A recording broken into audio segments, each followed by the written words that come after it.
ఇలకే తెంచి యజ్ఞ పశువుగా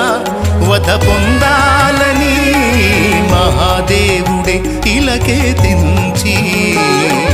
యజ్ఞ పశువుగా వధ పొందాలని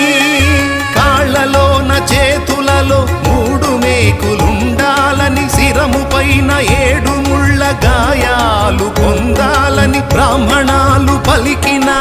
ఆ వేద సత్యం క్రీస్తులోనే నెరవేరెనుగా. చత్వారి సృజ్ఞత్రయో అస్య పాదాద్వే శీర్షే 7 హస్తాసు